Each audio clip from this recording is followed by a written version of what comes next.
Sure. Beautiful picture. Cool. I can see it all. This is cool. Okay. I appreciate it. My name is Chip Duffy. I'm the founder of EHS Momentum. We are a full service consultancy and environmental health and safety software company. So we have an app that helps uh, safety professionals bring visibility to their management and hold teams accountable. But what I wanted to talk about today was to share a lesson that I have unfortunately seen a client learn the hard way related to PFAS and a fire that they had at their facility. So I will. Okay, Israel apparently is having an issue. Is everyone else is seeing it? And Cindy, I might just let you watch the Yeah. chats. Yeah, I'll take care of the chat. Israel, I'll get with you. Because I can see your screen, Chip. Okay, all right. So I'm going to bring up. I'm going to keep this anonymous as to location and to who, but probably something that should resonate with everyone. So these are a couple of views. The view is what the safety manager saw when he walked out of the maintenance office at about 8 o'clock in the morning. The other view is what the quality team saw when they arrived for work. So fire department was already there. So what we have is a plant that had a fire in the tank farm, and immediately the municipal fire department responded. Um, uh, Tried to put the fire out with water. This is a picture from the newscast that showed, I believe this is water, but the decision was made that the last of the inventory of the PFAS foam that was held by the city fire department would be deployed on this location. They were not told, that they didn't really give the company a choice. They didn't really tell anyone um, what they were doing. Apparently they had been phasing it out like a lot of fire departments, but essentially what happened is they contained the fire, and the way they did it was with a PFAS foam, and the foam went everywhere. And so the foam dries clear, you can't see it, but of course the foam was PFAS foam. And so we all are familiar with PFAS being in everything. As my kids would say, I'm a child of the 1900s. So, I mean, Lord knows how much PFAS I have running through my bloodstream. But what I want to talk about is the foam today, and the basically the issues that you can face as a company related to that. And so, we all hear, kind of the horror stories about it and everything. So it's super effective, right? Like it makes things not stick. It actually has very beneficial uses that we have benefited from as a society, without, of course, an idea or the visibility to the long term, the just persistence, this incredibly strong bond that the fluorine has that basically lives forever. And so what happened is, at this location, the decision was made to save the plant. That decision was made by the city. The city then deploys the foam, saves the plant. And at that point, literally, as soon as the fire was out, the problem was the company. Okay, so one of the things that happened at this site is it had just rained. Although these pictures show a beautiful day, it was a break in some weather, that a weather pattern that was dumping tons of water. So there was already water in the tank farm. There was already water on the rail spur that you're seeing here. There's water inside the building. This is mostly fire suppression water. And then, of course, the tank farm, that's probably 2 or 3 feet deep. So they were looking at an estimated 600,000 gallons of water that is now 100% in the local responder, both EPA and the state EPA came. This is PFAS contaminated material. So within 2 hours of arriving at work, the safety manager is now, the EHS manager is now dealing with 600,000 gallons of contaminated water. You know, to the fire department's credit, no one was hurt. The evacuation plan worked great. They got everybody out. They contained the fire, but immediately they were left with this issue. And the issue, sorry, I lost my mouse here. The issue extended beyond anything that anyone could have imagined. So I'm showing you the back of the tank farm that is probably 2 or 3 feet deep. The fire department left all its hose, left all its material, anything that touched the foam, they literally left it on the ground for the company to deal with. So how does the company deal with stormwater? Well, they run it through an oil water separator and discharge it to the city pursuant to a permit. Immediately, the city denied that, and frankly, they couldn't do it anyway because the oil water separator was damaged in the fire. So, I'm trying to put you in the position of this environmental health and safety manager who was in an absolute no-win situation. He could not, he couldn't discharge the water. He couldn't do anything with it because it was going to cost literally what the federal regulators wanted was it for it to be incinerated. And if you know anything about incinerating materials, one, incinerating and hauling water is incredibly like enterprise breaking expensive. And there was no there was no other option because it was about to rain. Although it's a gorgeous day today, there was rain in the forecast. So every drop of rain that's going to fall into the giant secondary containment bowl is just simply going to add to the problem. So massive, massive issue. So that's not even the bad news.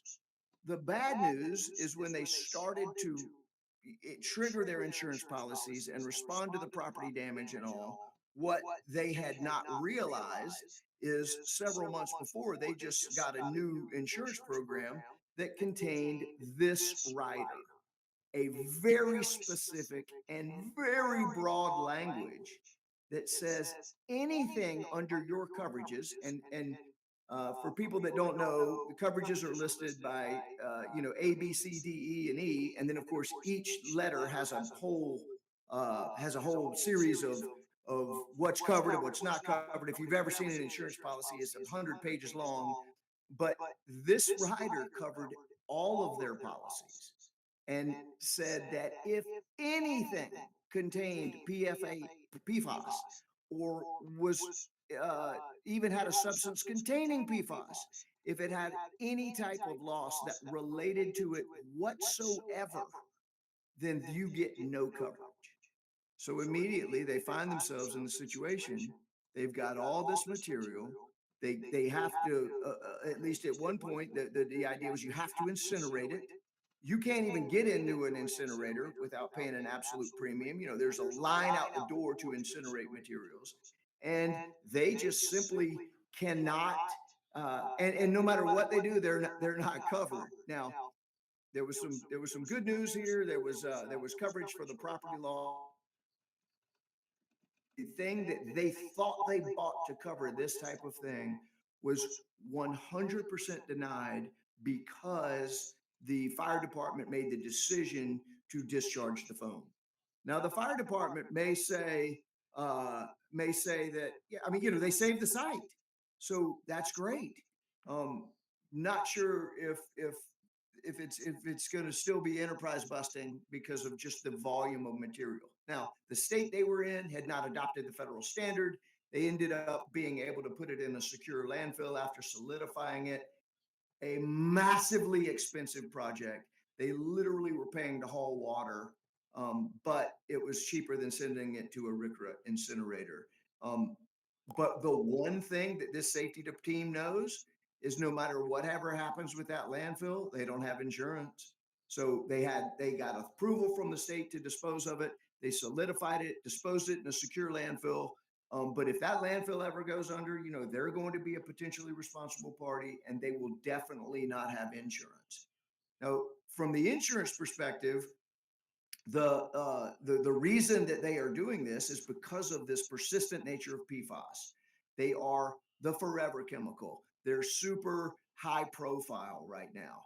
3M has recently paid a $10 billion settlement. The DuPont is essentially closed down an entire wing of its operation that created Teflon. The thing that we grew up that grew up with to make the frying pan nonstick. Teflon was magic. And now, of course, in hindsight, it's just a long term water poisoning, land poisoning material. So there, the insurance company has said, look, there is no way we're falling into some type of additional asbestos type ongoing legacy claim. They are just flat denying it. So this is where it gets brutal for companies, and I just kind of thinking through a little bit some key takeaways that that I just want every safety manager to think about, knowing what just happened to this client of ours. Most people don't even know if they have PFAS on site. So, review your SDSs, look at your manufacturer disclosures. Most companies are phasing this out, but that doesn't mean that they're not drums of it at your site. And if you have a deluge system or if you have a foam system, it is almost guaranteed, if it's not brand new foam, that it's a PFAS containing foam. So you really need to think hard about what you're going to do. I would conduct a PFAS inventory. That's point number one. Point number two is I would evaluate your containment and runoff systems. Like in the event of a fire response, where is that water going? Because this site happened to be right on a river. They're a federal emergency response site.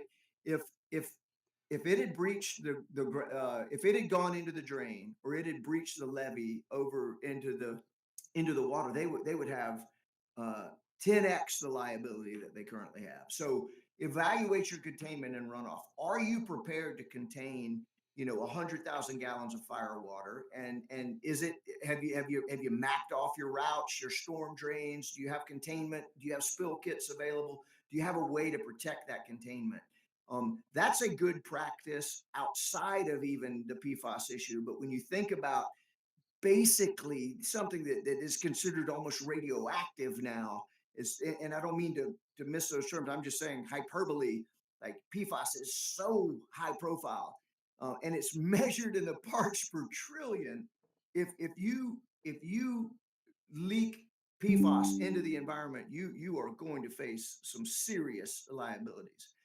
The third point, and you already do this as a good EHS manager, but coordinate with your local fire department.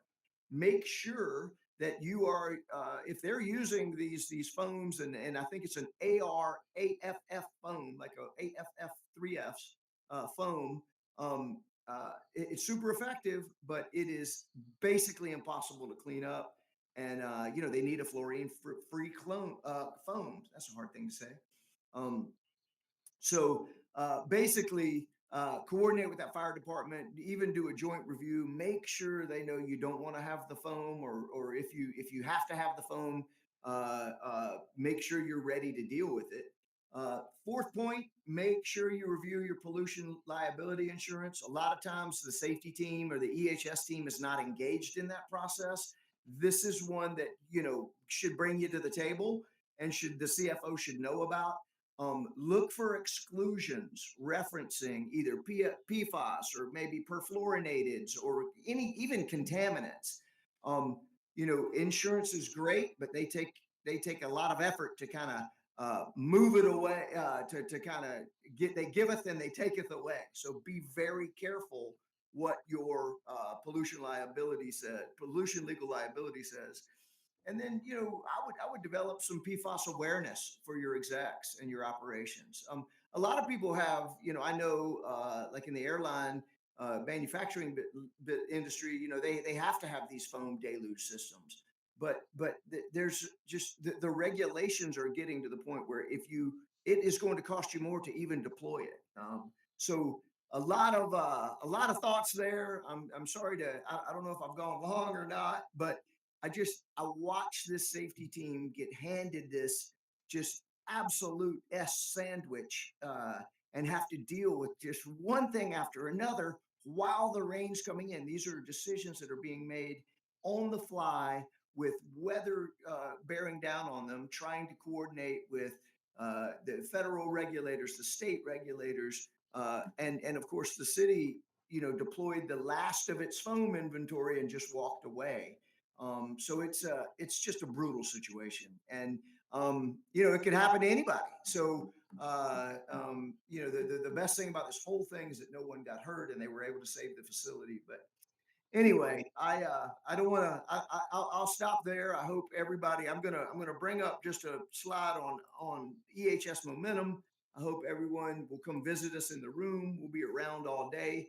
We have a very simple system that people we move you off a spreadsheet, and we get you up and running in a system that will bring accountability and visibility. If you can click the little demo on the right hand corner here, this is a just a video demo, and Matt just jumped in. Hi, Matt. And he went back out. Sorry about that. What's right? This is all new to everybody, I think.